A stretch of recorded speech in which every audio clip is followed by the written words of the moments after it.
What's up, Buffalo Bill fans? The off-season of turnover continues at One Bills Drive. I don't think anybody could have foreseen this as of December 30th, 2012, that it would have been this to this extent. I mean, we were all sitting on pins and needles just hoping they fired Chan Gailey and possibly, released Ryan Fitzpatrick.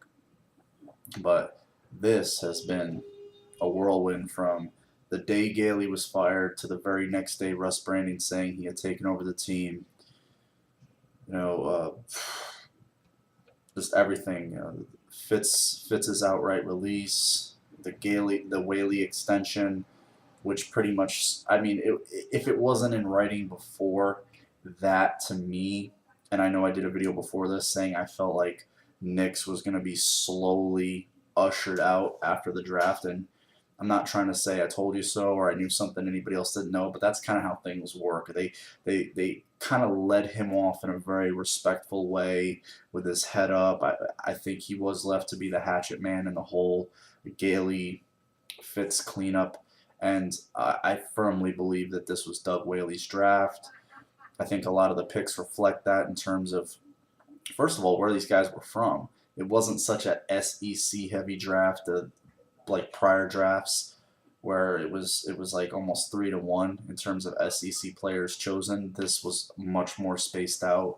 You had Oregon, USC, Nevada, FSU, well, two FSU guys, Clemson, Texas. You had a big, Arkansas. You had a big one SEC guy, and just a huge, gap there as opposed to like being so heavy in the SEC. But anyway, it's long overdue. Long overdue.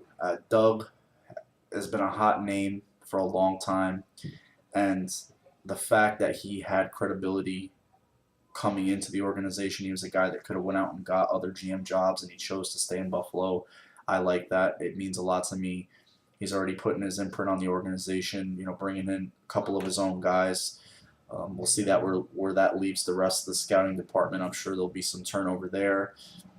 As far as this analytic stuff that Russ Brandon has alluded to, he kind of shed some light about a little bit about what they're doing with it in terms of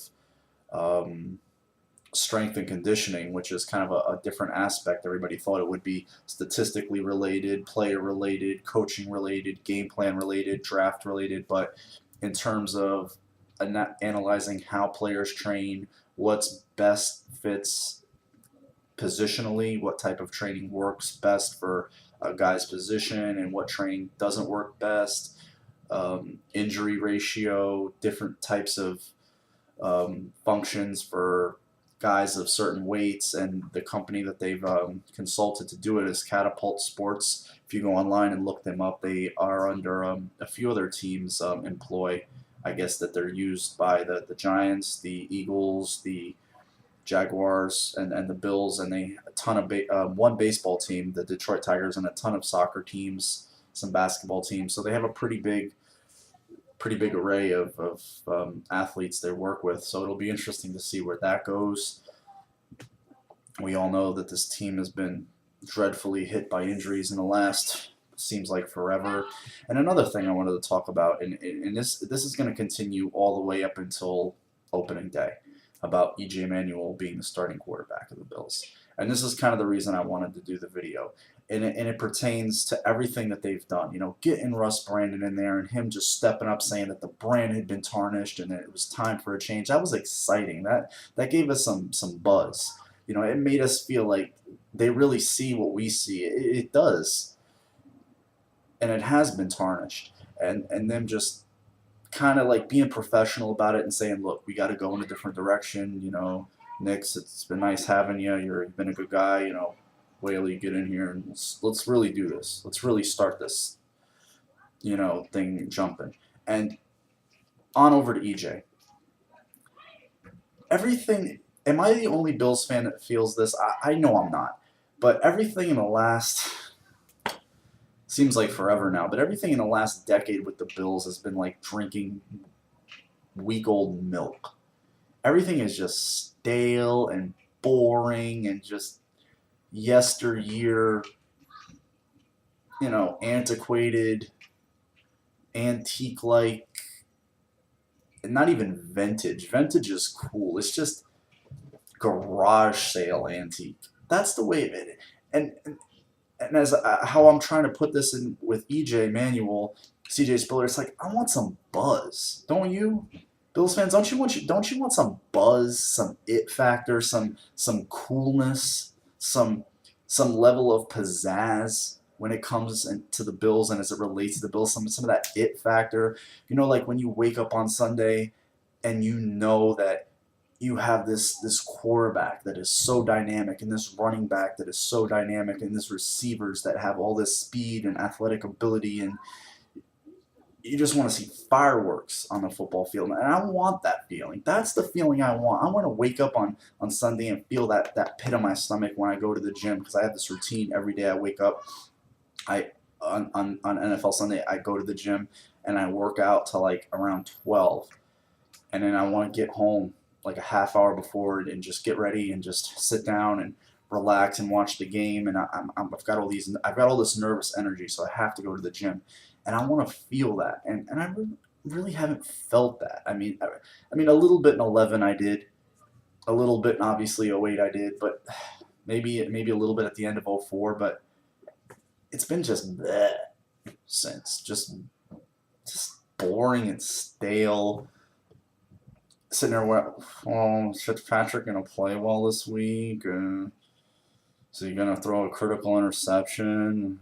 Is Edwards going to have the guts to throw the ball down the field? Is Chan Gailey going to give the ball to CJ Spiller? Just get out of here with that crap.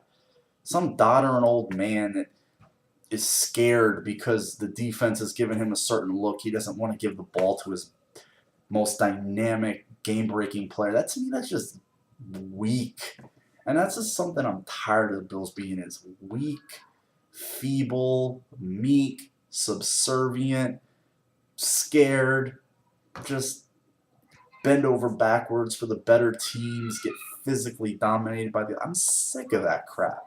And I know the rest of you Bills fans are too. I want to see them finally be assertive and be hard-hitting and just play with some just ruthless aggression. It's exciting when you hear Pettine talk about relentless, aggressive, and you hear Brandon forward-thinking, attacking type. You want to hear those things, and granted, you want to finally see it done on the field, but I feel like this is different. It tastes different. The tenor of the way they're talking is different to me. The people who are saying it are obviously different. They're not the age of my great-grandfather. I think they can relate with today's players a little better. And I think they understand a little bit of having, like, as per old school coaches, I don't think they really get that. You need a little bit of that buzz, a little bit of that it factor, a little bit of that cool factor. EJ brings that. Spiller brings that. Stevie Johnson brings that.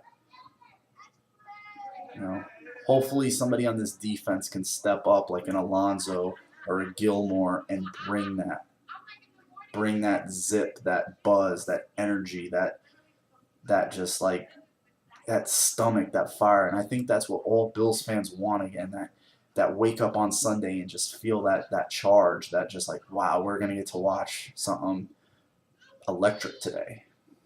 And I know I'm being a little bit introspective with this video, but that's the way I think we all feel about football. That's the feeling we want to receive from watching it. And everything that the Bills have given us, most of it anyway, in the last decade, has just been weak. It's just been boring, bland. Again, like I said before, just stale and done.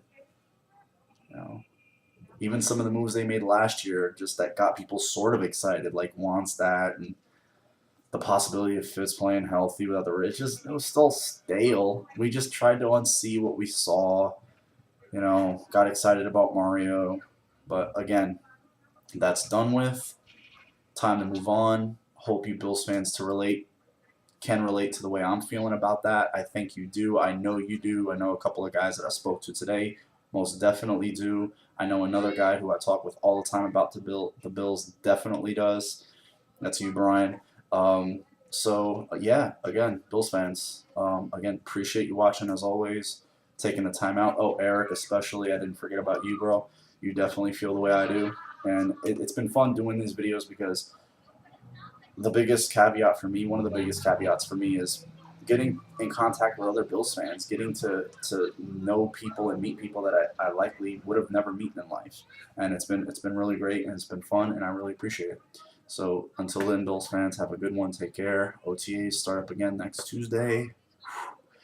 Let's just, keep our fingers crossed, go into the season 100%, and then, just rock out. Have a good weekend, Bills fans.